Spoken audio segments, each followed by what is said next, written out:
You traveled by as strangers three, eating at Abram's hospitality. You find a way of visiting like friends to meet us where we are.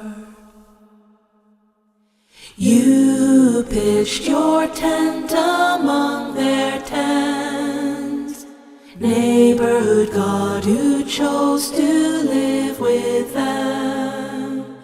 You find a way of drawing near again to meet us where we are. You came to be the God with us, incarnate, who's closer than our pulse. God who wrapped himself in skin and bone to meet us where we are. God, he is not the God who's far away, up in heaven, kept from us or veiled. So we welcome you, Lord, on this day. Come meet us where we are. Come meet us where we are.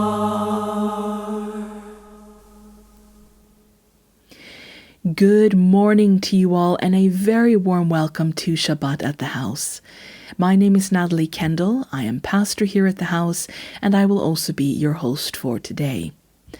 We hope that with the cold weather setting in, at least it's cold here, that you can hug a mug of hot drink and have some blankets wrapped around you as we spend some time together this morning.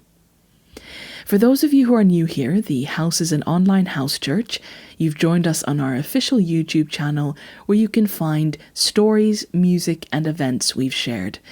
And if you want to keep updated on what's happening, you can find us on our various social media accounts where we share announcements and news. Here are some of the things we have in store for you this morning. We will be singing some more together, sharing in prayer and reflection, and as we announced last week, today's story is an extra special one. We're going to be exploring a story found in 1 Samuel chapter 3. This story is a special 1-hour feature instead of the usual half hour. So that's what you can expect from us this morning. But to begin with, we have a few bits of information for you. Firstly, today's Shabbat at the House is only the first in a series, because we have prepared a whole bunch of events for you this winter season. Some of you may have already seen our trailer announcing this, but in case you haven't, this winter we're going to be sharing a series of new videos on the channel, beginning today and lasting all the way till Christmas. We'll be hosting Shabbat at the House events on Saturdays, sharing new Bible stories, and we'll also be launching episodes of our brand new podcast called The House Pod. The House Pod is a podcast about the more practical sides of faith and how it plays out in relationships and community. We launch our new podcast with the very first episode on the 23rd of November. If you want to save the dates for any of our upcoming events, here is our calendar for the rest of November to give you an overview of what's happening. Feel free to screenshot that if you'd like. And just an important heads up, we usually post reminders of upcoming events ahead of time on our Facebook and Instagram account. But right now our Facebook account is restricted due to our posting about Palestine. As some content creators have taken to call it, we are in meta jail. And so we won't be able to post reminders on our Facebook until mid-November when the restrictions are lifted. But we will post on Instagram, and as always, we will post on the community tab here on our YouTube channel. So watch those spaces and make sure you're subscribed so you don't miss out. The second bit of information concerns our 2 free online Bible courses that are now available at ZETEO School of Theology. We get a lot of questions, emails, and comments from our viewers asking how we create the Bible stories and studies which we share here at the house, and what method we use to study the Bible. Well, if you pop over to ZETEO's YouTube channel, you'll find the Covenant Theology course and the How to Read the Bible course. Both of these courses are completely free, and they teach the method and the tools we use to research and study. These courses contain engaging classes with university-level curriculum, beautiful visual aids, and they offer lifelong skills that you can use when you read the Bible. The classes are suitable for professional ministers and laypersons alike, so whatever level of experience you're starting at, these courses are relevant and highly useful. So go through those classes yourself on your own time, or use them as a resource to watch in your faith communities and Bible study groups. In fact, if you're looking to lead a Bible study group or to teach Bible studies, these courses are a great way to learn that skill. Our third bit of information concerns music. You may have noticed that we've been singing some new songs here, such as this morning's welcome song, Meet Us Where We Are. Well, we are assembling a collection of brand new songs to be sung at the house. These are written specifically to be sung by groups and congregations, and they are all assembled into a neat little playlist here on the channel. So if you scroll down on our channel, find the playlist called Congregational Songs, and there you can listen to them, familiarize yourself with them, and so in the coming weeks when we sing them together, we'll come to hopefully know them pretty well until we have a sort of online hymn book. Feel free to use these songs as a musical resource and teach them in your local churches and meeting groups.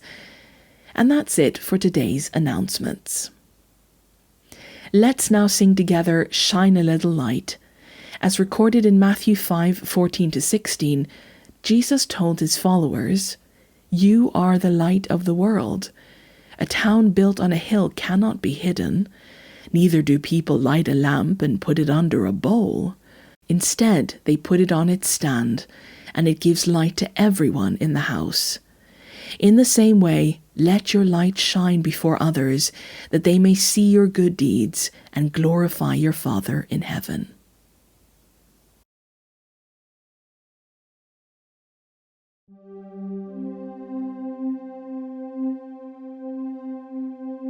The times are dark and it's hard to hope, to remember what kindness can feel like. So many hands outstretched in a question, will nobody help as they pass? But every moment is another chance to shine a little light in the dark places, light up the corners where candles of hope's gone out. Shine a little light in the dark places, even the smallest of sparks interrupts the night.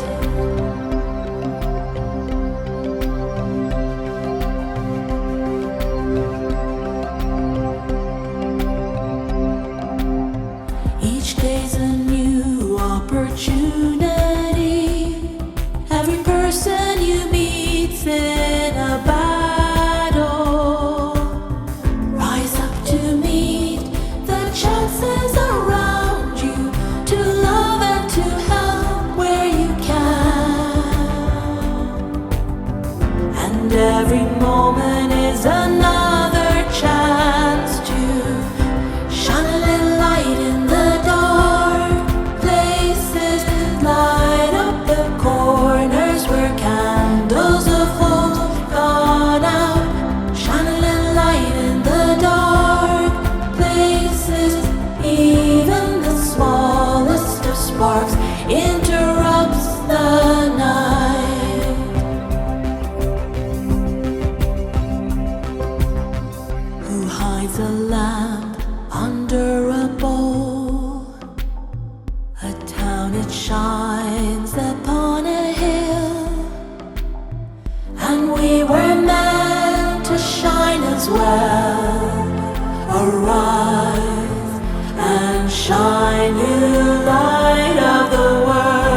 and every person is another chance to shine a little light in the dark places, light up the corners where candles of hope's gone out.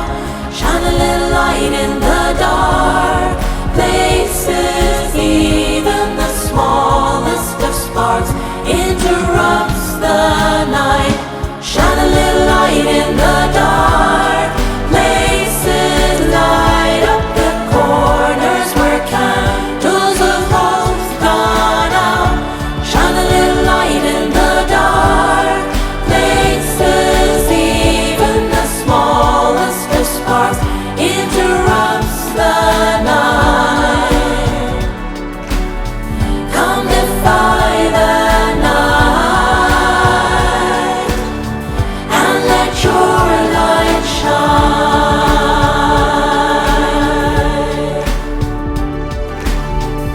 Shine a little light. Shine a little light. Shine a little light.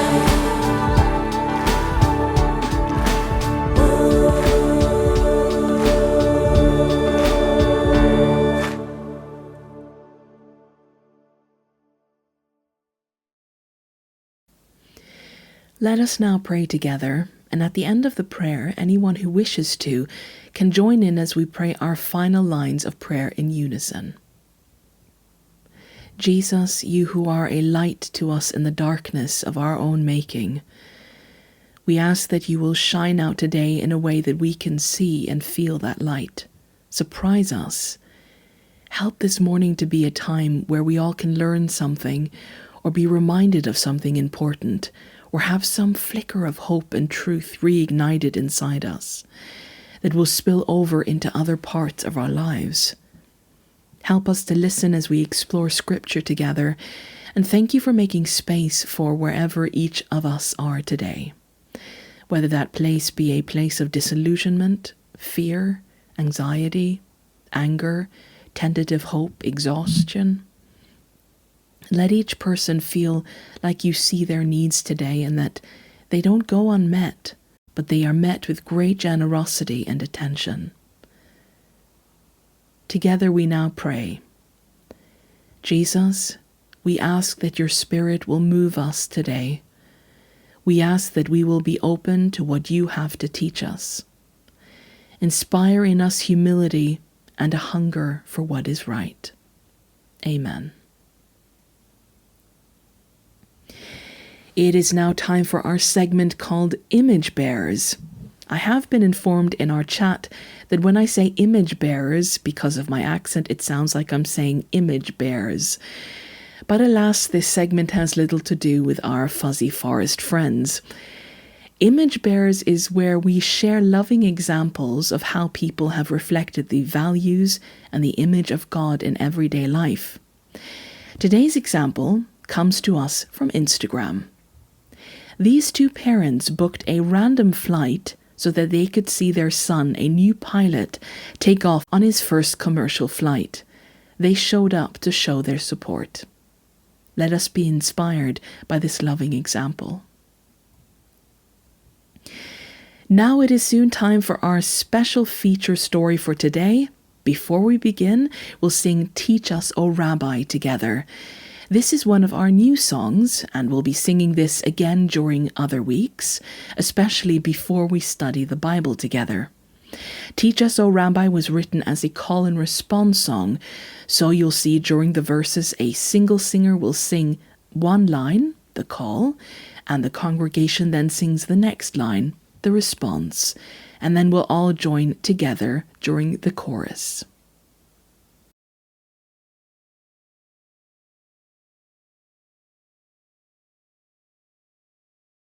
As children sitting at your feet, teach us, O Rabbi. Expand our minds with what you reveal. Teach us, O Rabbi. Your word words are like food and they nurture me. Teach us, O Rabbi. I need more than bread so my soul can breathe. Teach us, O Rabbi.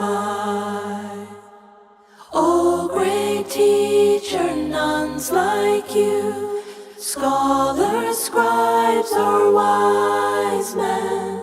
When you speak, you're speaking life, filled with so much healing. And though some may come to you in the dark, teach us, O Rabbi, that like Nicodemus will glimpse a spark. Teach us, O Rabbi. O great teacher, none's like you. Scholars, scribes, or wise men. When you speak, you're speaking life, filled with so much meaning. Help us to be good listeners. Teach us, O Rabbi. Humble and wise, do what we have learned. Teach us, O Rabbi. Teach us, O Rabbi.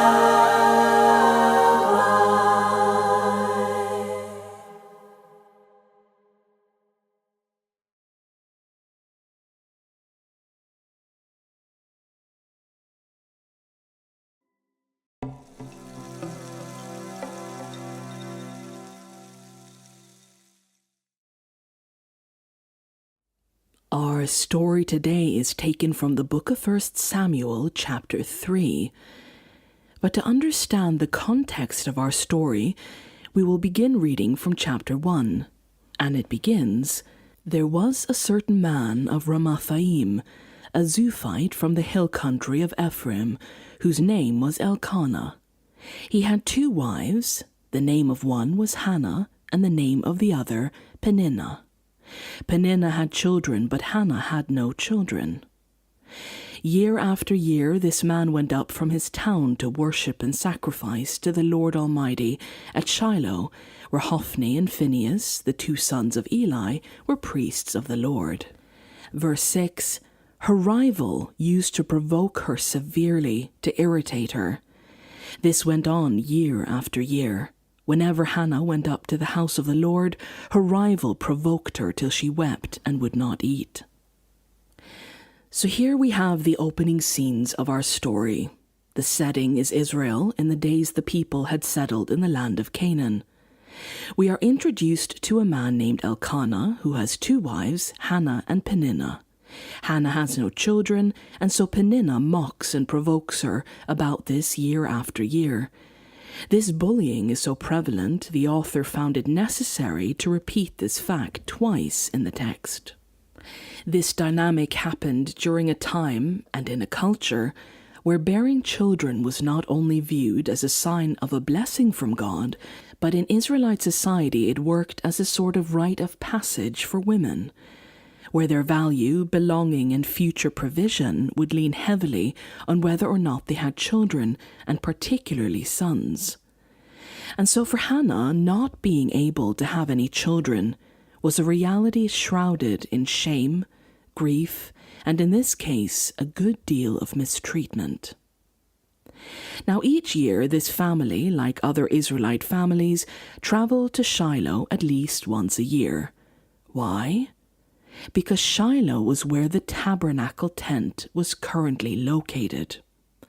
We can see here on the map, Shiloh was located in the hill country north of Jerusalem. Shiloh was in essence Israel's first capital. This was before Jerusalem and the era of kings happened, and so for about 300 years, Shiloh was the epicenter of geographical religious significance to the nation. And just in case we need reminding, when we say the tabernacle, we are referring to a particular tent which God lived in. He came to live there first in the Sinai desert, circa 300 years earlier, during the days of Moses. After God had set free the Israelites from slavery in Egypt, he came down from heaven to live among them, his tent pitched among the sea of their tents. The tent he lived in was called the tabernacle, or in Hebrew, mishkan, meaning dwelling place. And this particular tent was designed, per his instructions, in a specific way to symbolically convey certain things about who he was and how people could approach him and have a relationship with him. And so in the days of Hannah, God lives in Shiloh. Verse 3 tells us, year after year, Elkanah went up from his town to worship and sacrifice to the Lord Almighty at Shiloh. The family would bring an animal to sacrifice. They would spend some days in Shiloh near the tabernacle, worshipping, eating together. Another detail we're also told in these first verses is that at present, Hophni and Phinehas, the two sons of Eli, were priests of the Lord. So we're told who the specific priests currently functioning in the tabernacle service are, and we're told their father is Eli. Eli is currently high priest in Israel. Our story continues from verse 9. Once they, that is Elkanah and his family, had finished eating and drinking in Shiloh, Hannah stood up. Now Eli the priest was sitting on his chair by the doorpost of the Lord's house. In her deep anguish, Hannah prayed to the Lord, weeping bitterly. And she made a vow, saying, Lord Almighty, if you will only look on your servant's misery and remember me, and not forget your servant, but give her a son, then I will give him to the Lord for all the days of his life, and no razor will ever be used on his head. So the family are eating, and Hannah gets up. And we can only guess why she leaves the dinner table. Because of what we've read in earlier verses, we can conclude it is likely Peninnah has been provoking her again. We're told that Eli is sitting on a chair by the doorpost by the entrance to the tabernacle. The fact that he can see Hannah suggests that she either has walked over to the entrance of the tabernacle, where Eli is seated to pray, or else the group is eating very close to the entrance. Most likely, she has walked over to the entrance. But either way, he has a full view of her approaching and what she does next. Now, typically, people would either sit on the floor or the ground, or perhaps even lounge, lying down when eating. The fact that there's mention of Eli sitting on a chair indicates his seat being a seat of honor. Basically, he is seated above all the rest. He is venerated for his position as high priest. So Hannah stands before the tabernacle, and verse 12 says, As she kept on praying to the Lord, Eli observed her mouth. Hannah was praying silently, only her lips moved, but her voice was not heard. Therefore Eli thought she was drunk. So Eli said to her, How long will you make a drunken spectacle of yourself? Put away your wine. But Hannah answered, No, my lord, I am a woman deeply troubled. I have drunk neither wine nor strong drink, but I have been pouring out my soul before the Lord. Do not take your servant for a wicked woman. I have been praying here out of my great anguish and grief. Eli answered, Go in peace, and may the God of Israel grant you what you have asked of him. She said, May your servant find favor in your eyes.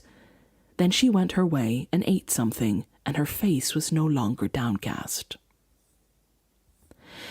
So Hannah brings her anguish, her frustration, directly to God.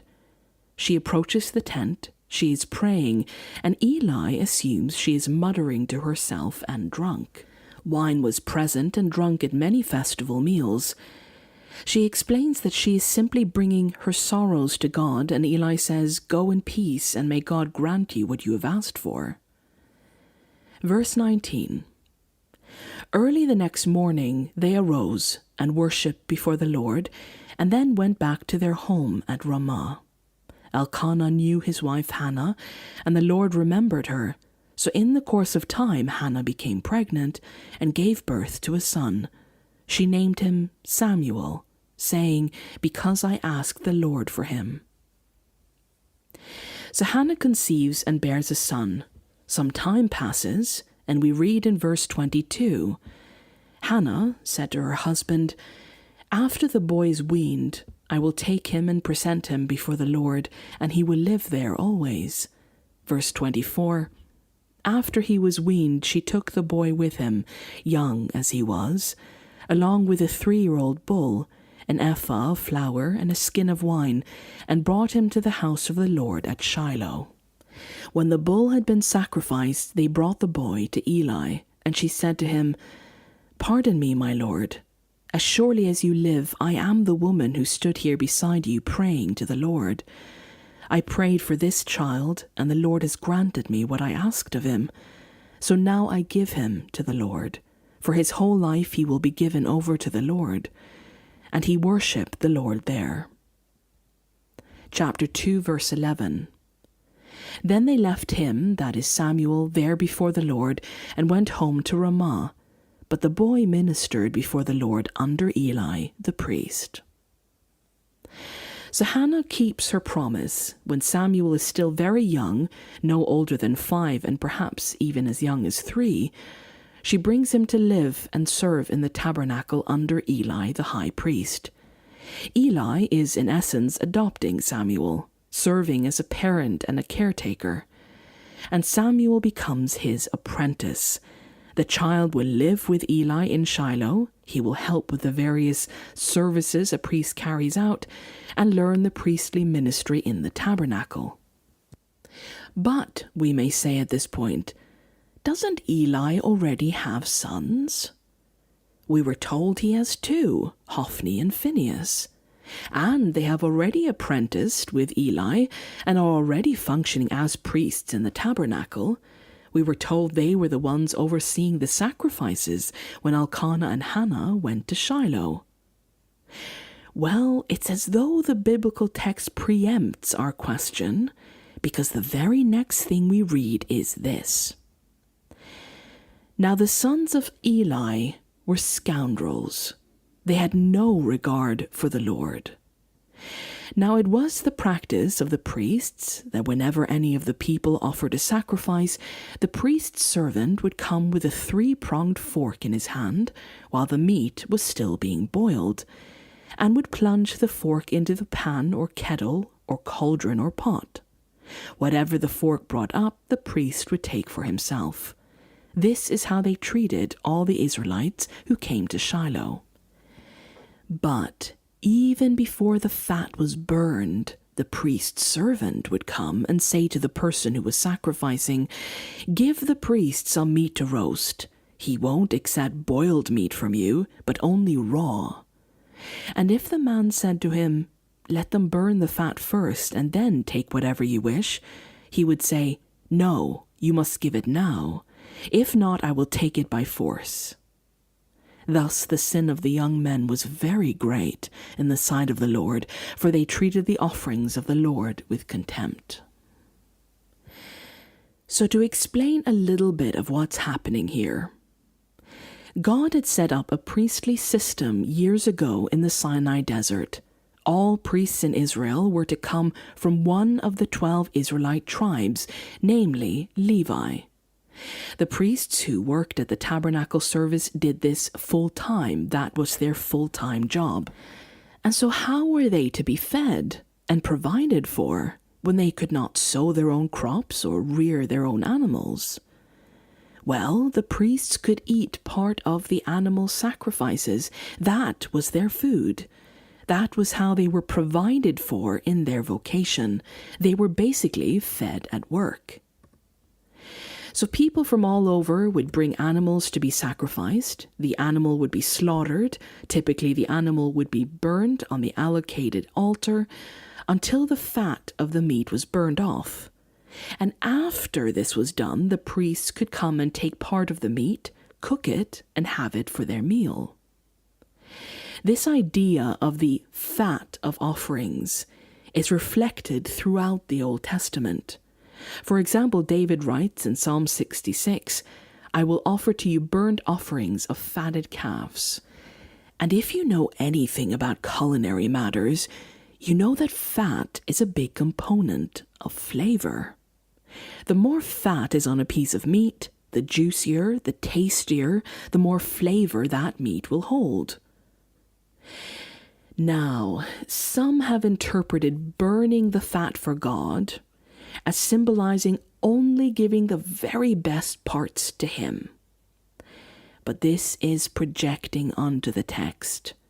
Burning the fat was not about giving the best part to God.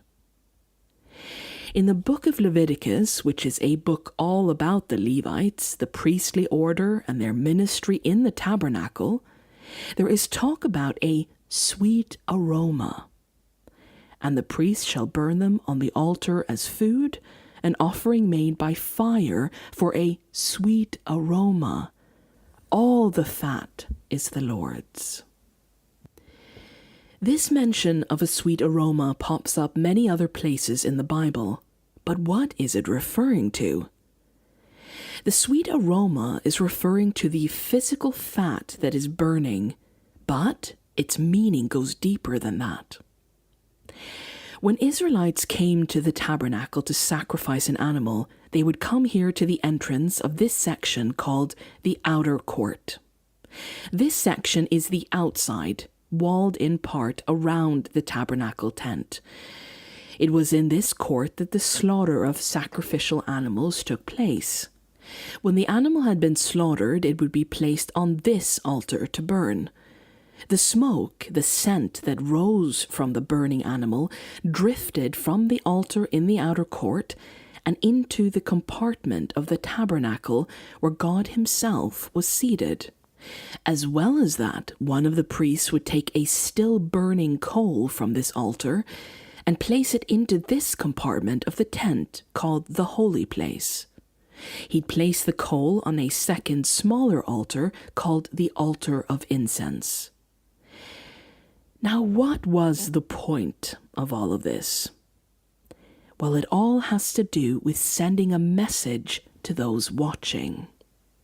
The smoke rising from the burning sacrifice in the outer court and the smoke from the coal inside the tent would, as we said, drift into the most holy place where God was seated.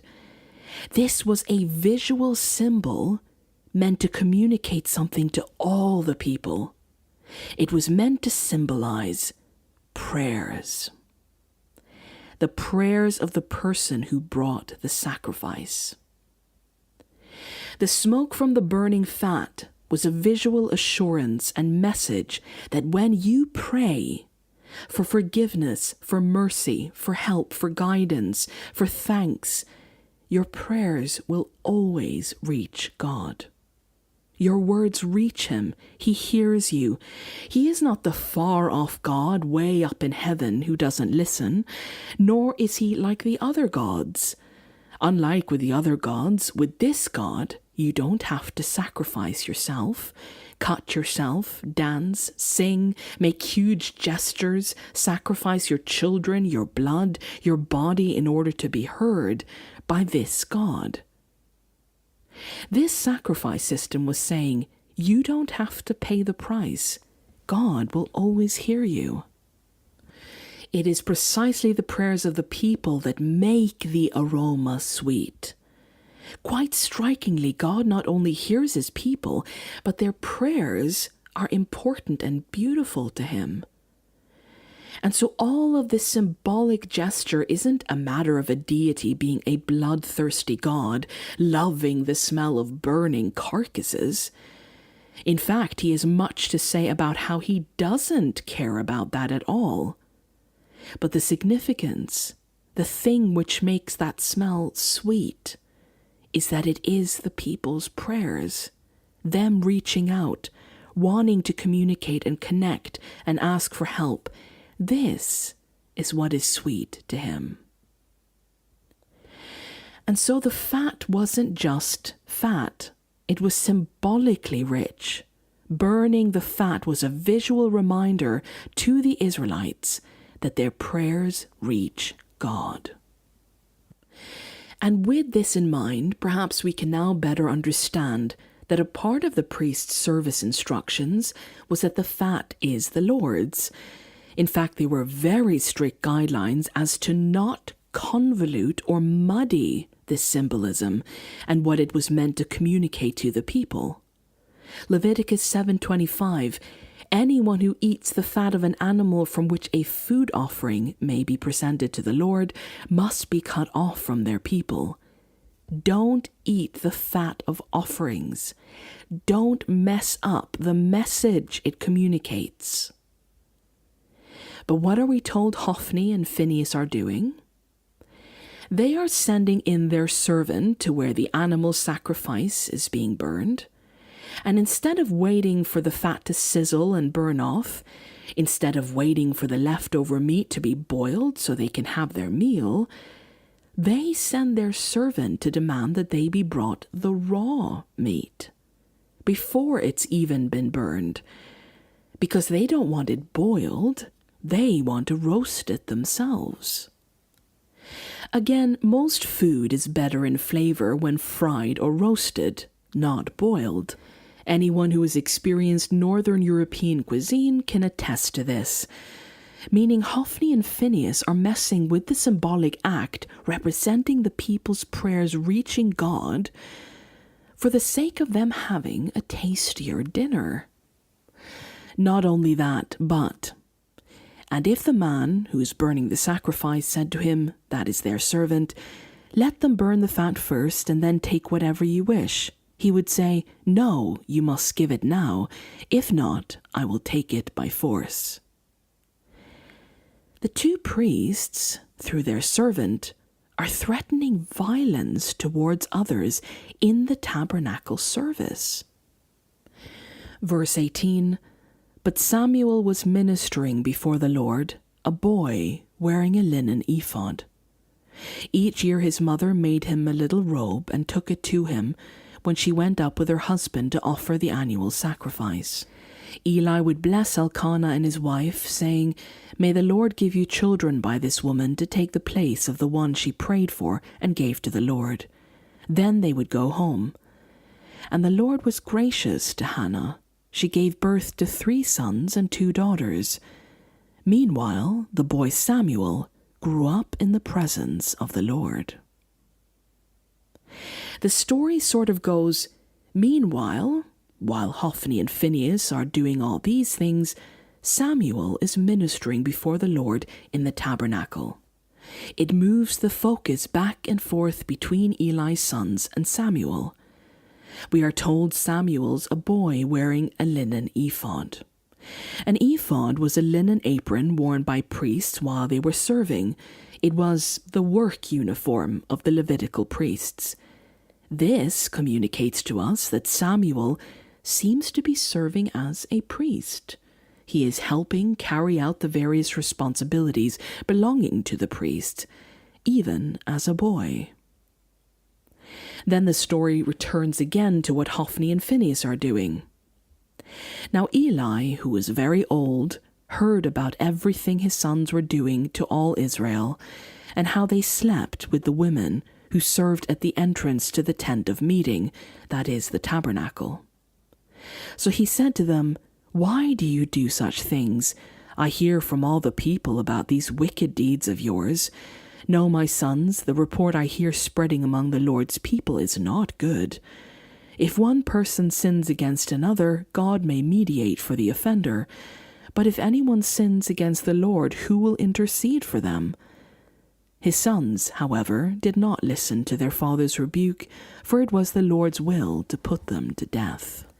And then the focus shifts back to Samuel, verse 26, and the boy Samuel continued to grow in stature and in favor with the Lord and with people. So throughout this passage, we're seeing this comparison happening, a shifting back and forth between look at what Hophni and Phinehas are like, and now look at what Samuel is like. Look at what Eli's sons are doing, and now look at what Samuel is doing. Not only are Hophni and Phinehas disrespecting the animal sacrifices, but we are told they are taking advantage of the women who serve around the tabernacle too, using their position of power to have sex with them, in essence, treating them like many other religions did. Women serving in temples would often be temple prostitutes. Using women's desire to serve or be close to God's dwelling place as an opportunity to violate them, causing them to be ostracized from their communities. Let that sink in. Hophni and Phinehas were meant to carry out a service which would help people glimpse what God is like, how they might approach him. Instead, they treat these women much like they did the sin sacrifices, like pieces of meat. The utter betrayal of taking advantage of women who wanted to serve God. And view this from the women's perspective. There was no buying condoms back then at your local gas station. If they became pregnant out of wedlock, they might be put to death, or at best be ostracized, and perhaps be condemned to a lifetime of prostitution just to survive. Also, if a woman felt that it was her fault, what happened, and she seeks forgiveness or restitution, where could she now go to find that? The very priests she would have to go to were the ones violating her. And what court in the land would side with these women over the men who are in charge of everyone's sacrifices, the revered Levitical priests? Their father, who sits on the high seat, is the high priest in the land. And it's not like this sort of thing still happens today, right? That would be absurd. If we have any doubt about how deadly serious God takes these horrible crimes, verse 25 tells us that God intends to have Hophni and Phinehas pay with their lives for what they've done. In case we have any doubt about how God responds when men in high-power religious positions take advantage of women, of the people they're meant to be serving, or who they're ministering alongside, let us remember the story of Hophni and Phinehas. Let us continue. Verse 27. Now a man of God came to Eli and said to him, "This is what the Lord says. Did I not clearly reveal myself to your ancestors' family when they were in Egypt under Pharaoh? I chose your ancestor out of all the tribes of Israel to be my priest, to go up to my altar, to burn incense, and to wear an ephod in my presence. I also gave your ancestors' family all the food offerings presented by the Israelites. Why do you scorn my sacrifice, an offering that I prescribed for my dwelling? Why do you honor your sons more than me by fattening yourselves on the choice parts of every offering made by my people Israel? Therefore, the Lord, the God of Israel, declares, I said that members of your family would minister before me forever, but now the Lord declares, far be it from me. Those who honor me I will honor, but those who despise me will be disdained. And what happens to your two sons, Hophni and Phinehas, will be assigned to you. They will both die on the same day. I will raise up for myself a faithful priest, who will do according to what is in my heart and mind. I will firmly establish his priestly house, and they will minister before my anointed one always." So here a person who is simply referred to as a man of God comes to Eli with a message, and he prophesies about what is going to happen. God says, Eli, didn't I choose Aaron, your ancestor, and the tribe of Levi to serve me as priests? Didn't I make sure you were looked after? Why are you and your sons doing these things? Notice Eli is also eating these pieces of meat with fat on them. And God says, being ordained by me for a role, for a ministry, is not some eternal, inherent, unchangeable thing. You and your sons are twisting my message to the people. And so now I will raise up a different priest, a faithful priest, who will reflect my heart and mind.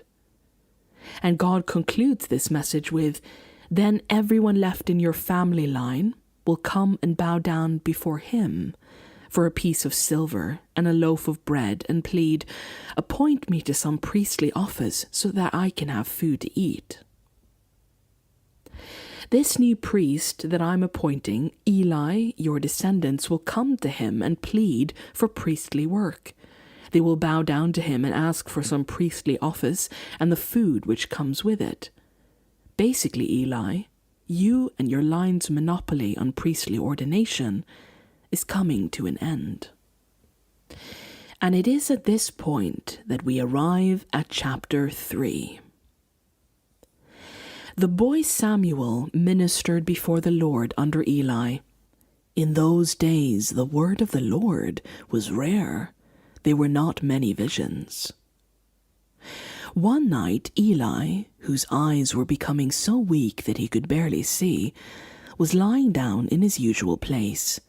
The lamp of God had not yet gone out, and Samuel was lying down in the house of the Lord where the ark of God was. Then the Lord called Samuel. Samuel answered, "Here I am," and he ran to Eli and said, "Here I am, you called me." But Eli said, "I did not call. Go back and lie down." So he went and lay down. Again the Lord called, "Samuel." And Samuel got up and went to Eli and said, "Here I am, you called me." "My son," Eli said, "I did not call. Go back and lie down." Now Samuel did not yet know the Lord. The word of the Lord had not yet been revealed to him. A third time the Lord called, "Samuel." And Samuel got up and went to Eli and said, "Here I am, you called me." Then Eli realized that the Lord was calling the boy. So Eli said to Samuel, "Go and lie down, and if he calls you, say, 'Speak, Lord, for your servant is listening.'" So Samuel went and lay down in his place. The Lord came and stood there, calling as the other times, "Samuel, Samuel." Then Samuel said, "Speak, for your servant is listening." There's a few important things to point out here.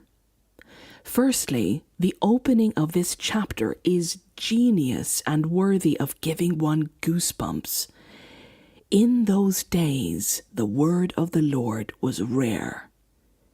And then this happens. The second point to notice concerns sleeping places, where our characters are sleeping. Now, Eli is described as sleeping in his usual place. We're not told exactly where this is, but usually the Levitical priests slept in tents nearby or around the tabernacle. There are stories of them sleeping in tents inside the outer court, but more common was that their tents were pitched just outside the tabernacle complex. We're told it's Eli's usual place, so he's sleeping where he lives. But where is Samuel sleeping? End of verse 3. And Samuel was lying down in the house of the Lord, where the ark of God was. Now, there's been much discussion among theologians about exactly where Samuel was sleeping. Some vehemently claim that the text cannot possibly be saying that Samuel is sleeping inside the tabernacle itself. That is unseemly, irreverent. Even adult Levitical priests don't sleep inside the tent of God. There are claims that surely Samuel was in the vicinity of the tabernacle. Like Eli, surely he was sleeping in a nearby tent, not in this tent. But this is what the text says. Samuel was lying down in the house of the Lord where the ark of God was. Where the ark of God was, does this mean he was sleeping in the tabernacle compartment called the most holy place? The compartment where the ark, the throne or seat of God was? The compartment where God lived and sat? The compartment which was forbidden for any to enter, except one day a year when the high priest alone would enter the most holy place to present the sins of the people. The compartment where, if any entered, they would surely die. The text is very clear about one thing. Samuel was not sleeping nearby the tabernacle, he was sleeping in the tabernacle. At first glance, the text is not clear on which of the three compartments Samuel is sleeping in. Was it the outer court, the holy place, or the most holy place? Yes, the text says he's sleeping in the tabernacle where the ark of God was, but that doesn't necessarily mean in the compartment where the ark is. It is simply confirming to us, yes, he is sleeping in the tabernacle. Yes, that one. The tent where the ark of God is. But we can conclude for certain that this boy is sleeping inside the tabernacle. And because of the language, we are led to picture that Eli is not sleeping where Samuel is. These are two different locations. Eli would have to be close enough for Samuel to hear him if he calls out, but Samuel has to get up and go to where Eli is, suggesting a nearby location, but not the same. Eli could therefore very likely be in a tent nearby the tabernacle. The clue to where Samuel was likely sleeping comes in the very next sentence, verse 3. The lamp of God had not yet gone out, and Samuel was lying down in the house of the Lord where the ark of God was. The lamp here is referring to a specific candlestick or a lampstand inside the tabernacle, otherwise called in Hebrew the menorah. The first time we see this word in the Bible is in Exodus 25:31, where God gives detailed instructions for a golden lampstand that is to be made and placed inside the tabernacle the Israelites were building. The lampstand as a whole was to be fashioned as a tree. Its base and center shaft represented the trunk, and the candlestick's arms represented 3 branches on either side, and the one in the middle. The top of the shaft of each branch was designed like an open almond flower. Each flower held an oil lamp, Exodus 25:32 and 37. This item was, as with everything else inside the tabernacle, trying to communicate something through symbolism to the people. There are several passages in the Bible that speak about the almond tree, which was the first tree to blossom and bear fruit in the spring. Now Aaron, Moses' brother, was the first of the Levitical priests, the ancestor and the first in line of all Levitical priests that would later minister. When God specifically chose Aaron to serve as a priest, he demonstrated his selection by causing Aaron's rod, his walking stick, to miraculously bud and grow ripe almonds overnight. You can read about this story in Numbers chapter 16. This was God using Aaron's rod as a sign to the Israelites of Aaron's unique priesthood to affirm the privilege of being chosen as high priest, and that this choosing only came through God's appointment.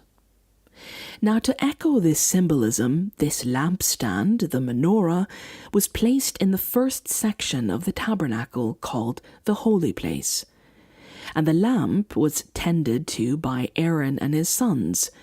Their task was to never let its light go out. Exodus describes that the lampstand was to give forth light day and night, and the lampstand was the only source of light in there. This item symbolically communicated that God's priesthood, those people who were helping in a service to reflect God's character to others, would always shine. Like a light in the darkness, their light would never go out. The symbolism lasted far into the New Testament, where even in Revelation 1:20, John sees Jesus walking among 7 lampstands, 7 menorahs. And Jesus explains to John that the 7 lampstands represent 7 faith communities on the earth. How even during earth's darkest times, his priesthood, those who are reflecting his closeness, his compassion, his intentions to humankind, who are ministering and serving to others, still shine. Now, what does all this mean in our present story?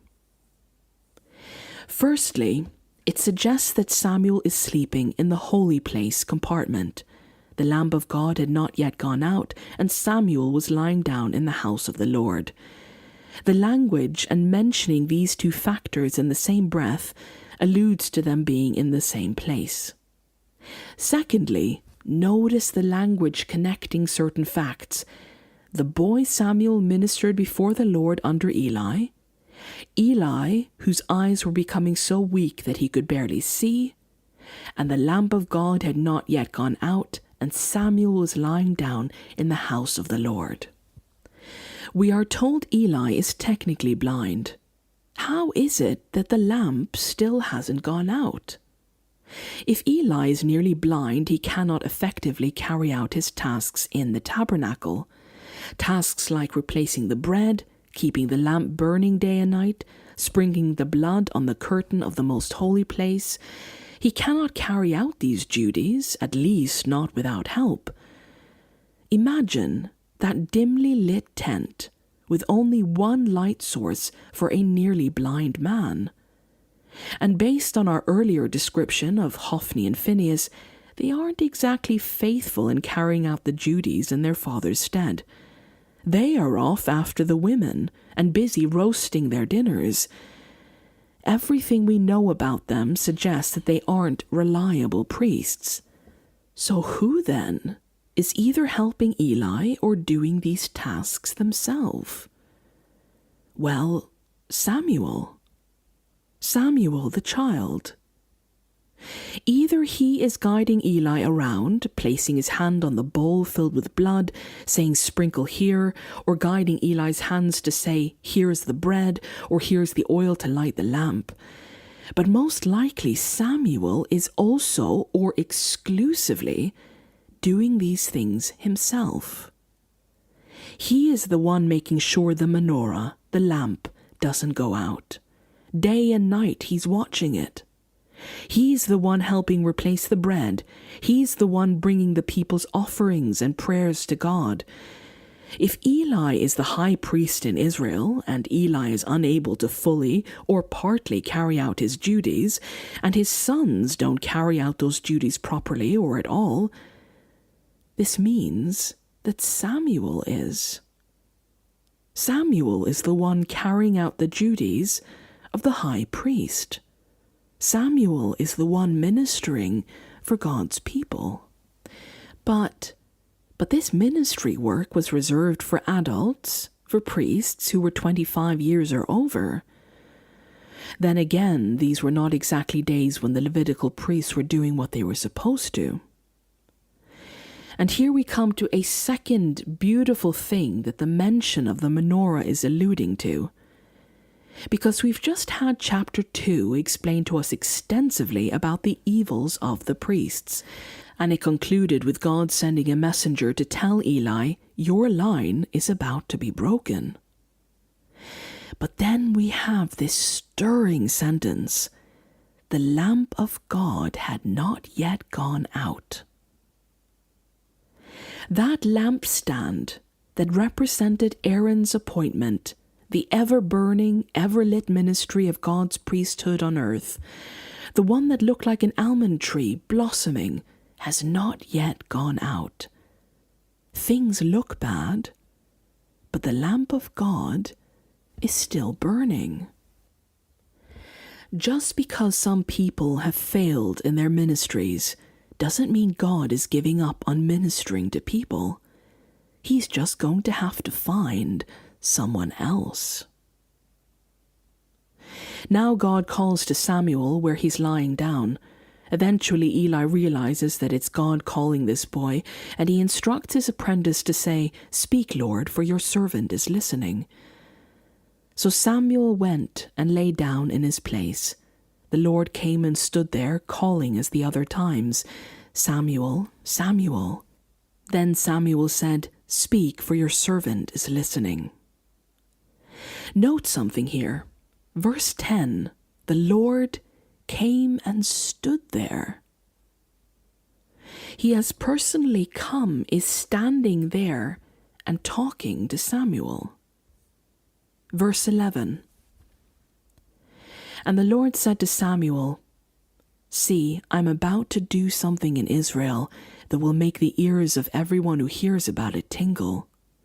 At that time I will carry out against Eli everything I spoke against his family, from beginning to end. For I told him that I would judge his family forever because of the sin he knew about. His sons blasphemed God, and he failed to restrain them. Therefore I swore to the house of Eli, the guilt of Eli's house will never be atoned for by sacrifice or offering." Samuel lay down until morning, and then opened the doors of the house of the Lord. He was afraid to tell Eli the vision, but Eli called him and said, "Samuel, my son." Samuel answered, "Here I am." "What was it he said to you?" Eli asked. "Do not hide it from me. May God deal with you, be it ever so severely, if you hide from me anything he told you." So Samuel told him everything, hiding nothing from him. Then Eli said, "He is the Lord. Let him do what is good in his eyes." The Lord was with Samuel as he grew up, and he let none of Samuel's words fall to the ground. And all Israel from Dan to Beersheba recognized that Samuel was a test as a prophet of the Lord. The Lord continued to appear at Shiloh, and there he revealed himself to Samuel through his word. To conclude this story today, we are going to highlight a few main points which this narrative demonstrates to us. Number 1, the first point concerns the failures of Eli. Eli was not a very good priest, and within these 3 chapters we can see this play out in a variety of settings and ways. First, in his interaction with Hannah.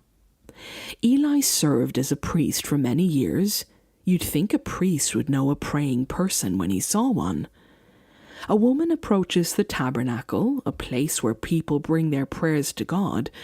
Surely more than one person on his watch has prayed quietly, and his first assumption is that she's drunk. Eli would make for a poor pastor, lacking in discernment and emotional intelligence. Imagine a pastor seeing a woman weeping in the church pews. He walks up to her and gives her an earful about being a drunk. Where she sought comfort, she was met with accusation. Eli lectures Hannah, who is sincerely praying, while his own sons, whom he is not lecturing or correcting, are off getting drunk on food. And this woman, in pain, has to then spend her precious energy defending herself. Eli served as judge in Israel for 40 years, but his judgment of people doesn't seem all that wise. In fact, throughout the narrative, we find the author juxtaposing the actions and behaviors of the various characters. Hannah stood up, Eli sat down. Eli and his sons are doing these things, but Samuel is doing these things, ministering before the Lord. Eli is blind, but the lamp of the Lord is still burning. The rumors of Eli's son's wickedness spreads among the people, but Samuel continued to grow in stature and in favor with the Lord and with people. This comparing that is happening is meant to highlight to us both Eli's failures and how different Hannah, Samuel, and even the women serving around the tabernacle are from Eli and his sons. Not only has Eli taken part in breaking the law of God by eating the fat of sacrifices via his sons' actions, but he failed to restrain his sons from causing great harm in their vocation. He could have made sure there were consequences for their actions. And before anyone suggests that he wasn't responsible for his sons' actions, Eli was their boss. Not only that, he was high judge in Israel. He is the only one in a unique and authoritative position to stop them. But he does little to nothing to do so.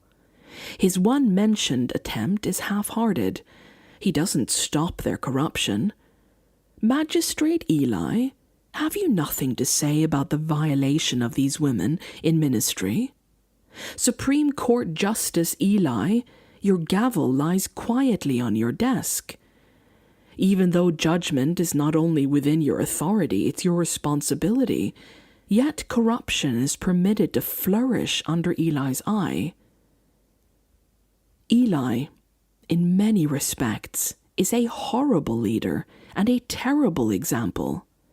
And he has failed and messed up both in his role as judge, as priest, and as a father, as a parent. Eli has failed at his ministries in life in every respect.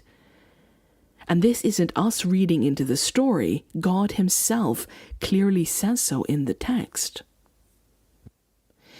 The second point is the theme of hearing throughout this story. The choice of words, the imagery, the alluding to, hearing and listening permeates the narrative of the 1st, 2nd, and 3rd chapter of 1 Samuel. It is the thematic backdrop, the golden thread running through these passages. Hannah praying to God for him to hear her request, but the high priest of God doesn't hear her, and her lips were moving, but her voice was not heard. Eli is both literally and figuratively failing to hear this woman. But God hears Hannah, and his response to hearing her, asking for help, was to remember her and act. Hannah calls her son Samuel. Samuel in Hebrew, Shmuel, sounds like the Hebrew for heard by God, from the root words Shema and El. In chapter 2, Eli heard about everything his sons were doing to all Israel. So he said to them, "Why do you do such things? I hear from all the people about these wicked deeds of yours." His sons, however, did not listen to their father's rebuke. Here we also have highlighted to us that it isn't so much what Eli's sons are doing, but the fact that people are talking about it that most concerns Eli. The fact that people know, they've heard, there's talk, rumors are spreading, and he has to hear about it. And despite Eli hearing about it from all the other Israelites, he still doesn't act. In the next passage, a man of God has to come to Eli and again state to him in clear terms, "This is what is happening. Why haven't you done anything about the things you have heard?" So back to the comparisons that are happening in this text. It seems that when God hears, as in the case of Hannah, he acts. But when Eli hears, he doesn't act. Even when Eli hears words from God himself, things don't change. Now, the central statement of belief among the Israelites was called the Shema. This was said as a prayer morning and evening. It was often the final lines spoken by Jews on their deathbed. Shema in Hebrew means hear or listen. Now, we typically associate hearing with the ear, and that is also one of the ways this word is used throughout the Bible. But Hebrew authors also use the word Shema to mean more than just let sound waves enter your ears. In Hebrew, Shema can also mean pay attention to or focus on, and it can mean responding to what you hear. This is why so many cries for help in the book of Psalms begins with a call that God, Shema, listen, Psalm 27:7. So asking God to Shema is the same as asking God to act, to do something. And when God asks his people to Shema and keep his covenant, he's asking them to obey the terms of their covenant together. In fact, in ancient Hebrew, there is not a separate word for obey. So in biblical times, if you wanted to say, I will listen to you and do as you say, you'd say, Shema. To hear is to obey. In Hebrew, listening and doing are two sides of the same coin. That's why when the Israelites break their covenant with God, you'll read prophets saying things like, they have ears, but they're not listening. Now, with this in mind, we return to 1 Samuel. Chapters 1 and 2 have been expertly sowing seeds in our minds. Hearing, listening, hearing, listening. All this weaving of hearing and listening being emphasized in the story begins to build into a height as we reach chapter 3, which begins with the line, in those days the word of the Lord was rare.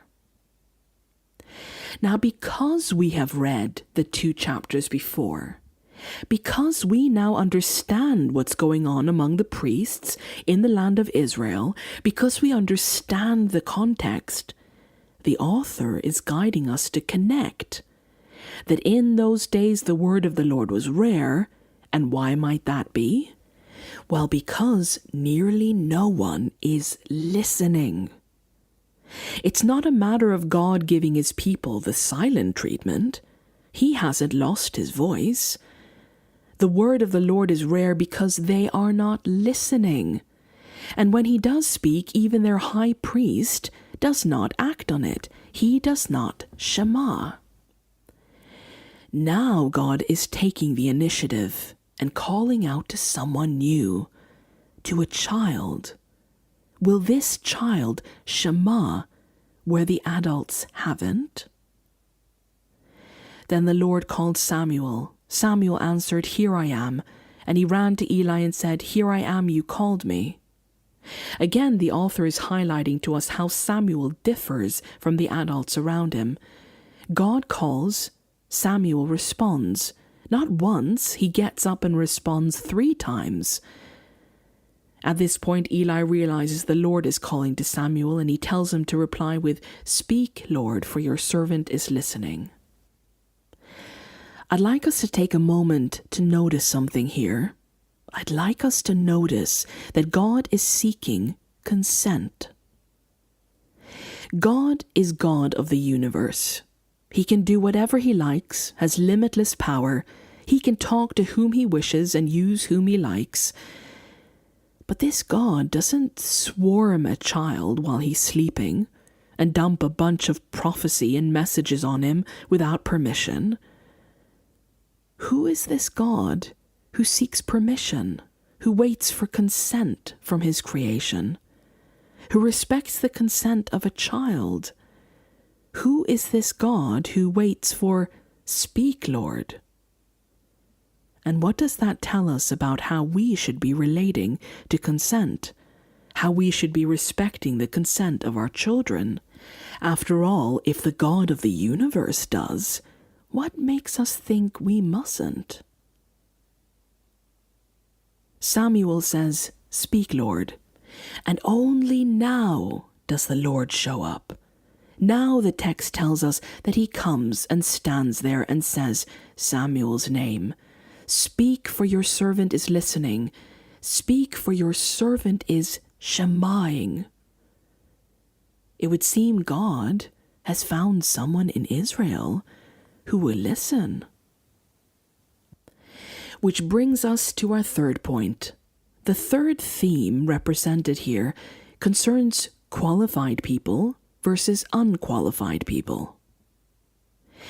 Eli and his sons are, on paper, the most qualified people in this narrative. The most qualified to be priests, to be high priests, to minister in the tabernacle, to receive and hear the words of God, to guide and spiritually nurture the people of Israel. They are Levites. They are of the right age. They have experience. They have the right lineage and ancestry. If they had been alive today, they would have gone through the best theological education. Each had a PhD in biblical studies, served decades as pastors, climbing up through the ranks to become directors, working at the union, the General Conference. Eli would be the General Conference president. His sons, well-known ministers of the Lord. Surely if anyone is going to be hearing a word from the Lord, it will be the General Conference president. According to God's own instructions, Eli and his sons are the qualified people to minister and guide God's people in this story. On paper. Now let's look at Samuel. First of all, Samuel is a child. He is not an adult. Secondly, Samuel is not a Levite. His father, Elkanah, an Ephraimite. Samuel was from the tribe of Ephraim. Ephraim, the patriarch of this tribe, was the son of Joseph. The son of Joseph and the Egyptian woman he married while in Egypt. So the tribe of Ephraim could be seen by some as only half Israelite, only half legitimate. He's not even from one of the full proper tribes like Judah or Reuben. Only the Levites were allowed to serve as priests and high priests in the tabernacle, not according to people's rules, according to God's rules. Chapter 2, verse 30, the God of Israel declares, I promised that members of your family, the Levites, would minister before me forever. But now the Lord declares, far be it from me. Those who honor me I will honor, but those who despise me will be disdained. This tells us something about matters such as holy vocations, ministry, ordination, and calling. There is even today, as there was in Eli's heart, in Eli's day, an arrogance that can set in when God asks a group of people, or even an individual, to serve or minister in a certain way. This arrogance can lead one to think that one is superior to others. Not only that, but that calling and ministry, once ordained by God, is something that will never change or be taken away no matter how the ministering person acts or behaves.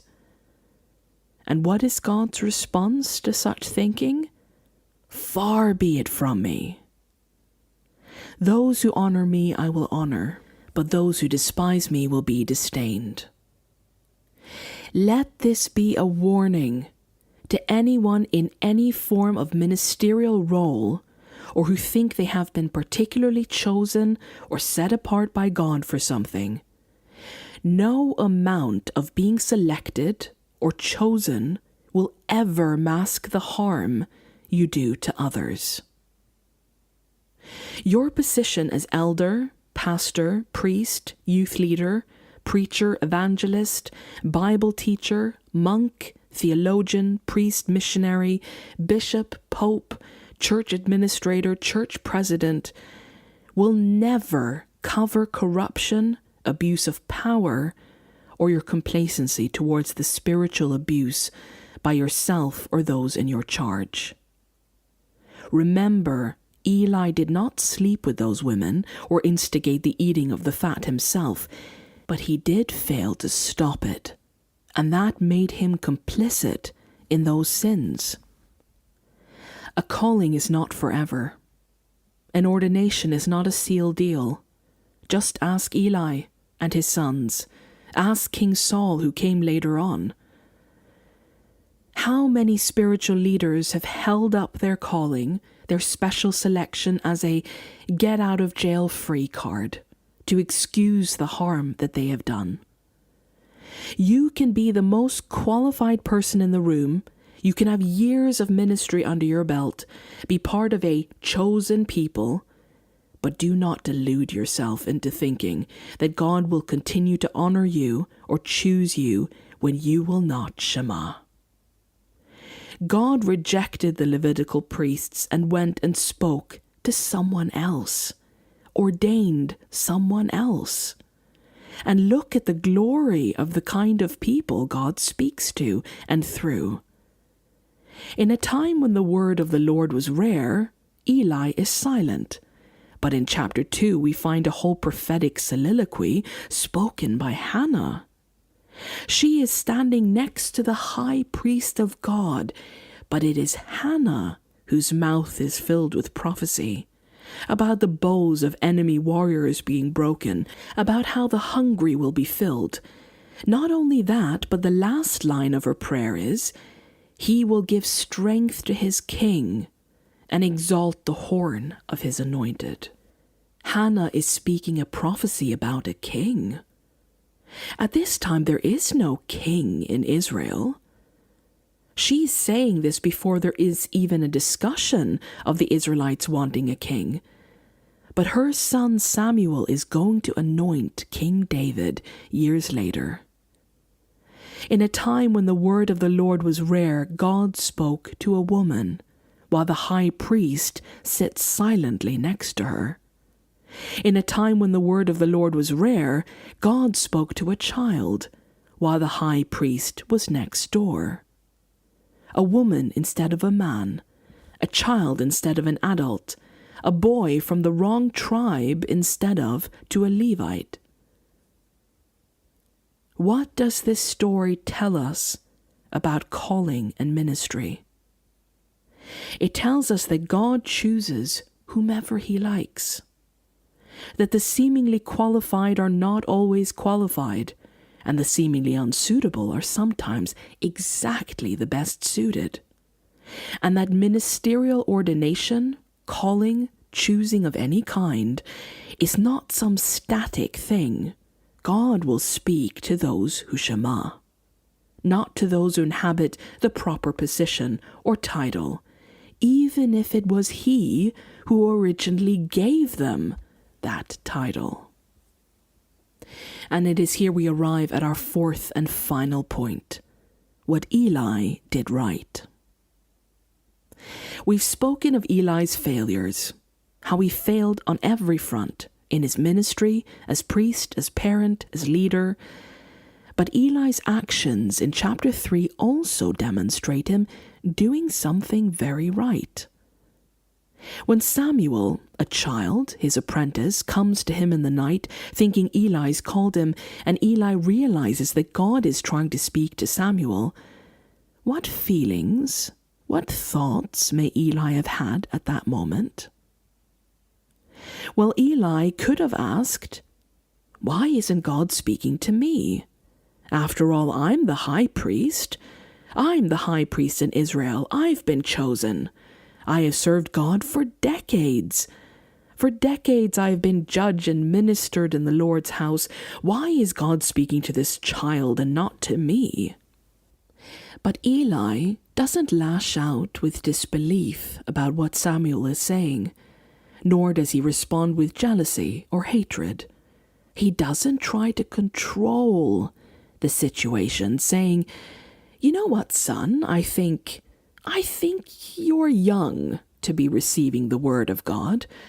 I think you're too inexperienced to be able to handle what he says. So just in case, I think I better come with you and hear what God has to say too." No, Eli stays put. And he empowers Samuel with the words to respond. "Go and say, 'Speak, Lord, your servant is listening.'" Not only that, but the next day Eli insists on Samuel telling him what God has said. Now there's a good chance that Eli already knows the gist of it. Why? Because a man of God has already come to Eli and pronounced judgment on him and his sons and their line. Samuel is afraid to tell his master what God said, because the news is bad and difficult, showing how Samuel is caring and empathetic. But the fact that Eli nearly threatened Samuel to not leave anything out suggests that Eli knows that it's bad news for him, and he still insists on not hindering Samuel in delivering his message. Eli makes sure that Samuel's care for the old man doesn't stop Samuel from carrying out his ministry. Sometimes the best thing that an elder can do is get out of the way. Sometimes the best thing an elder who has messed up their ministry, their legacy, failed at being a leader, at being a good judge, at being a good parent, the best thing they can do is get out of the way. Step aside and accept that God is choosing someone else. Step down and accept that God is speaking to someone else. Decenter yourself. Someone younger, someone less experienced, and seemingly unqualified, but yes, qualified in God's eyes, is listening when you're not. Here lies a very important lesson for anyone who is coming to the end of their life or who has many years of experience or service behind them. Sometimes the best thing that you as a failed leader, as a failed minister, parent, elder, a failed generation can do is to step aside, is to accept that God is speaking to children, to those younger than you, is to admit to your faults and failures and say, okay, my time is over. The least I can do now is make sure to support the children God is choosing, is speaking to, is getting through to. I haven't been listening, so the least I can do is encourage these children to listen to God and do as He says, not as I say, even if it hurts my ego, my legacy, my name, my future, and then to stay quietly seated in the other room, silently. At the end of the line of many, many failures, Eli did one right thing, which tells us even if you're a failed minister, it's not too late for you to do one right thing. Even in the days when the word of the Lord is rare, God will reach out to those who shema and who say, "Speak, Lord, your servant is listening."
Thank you for joining us this morning.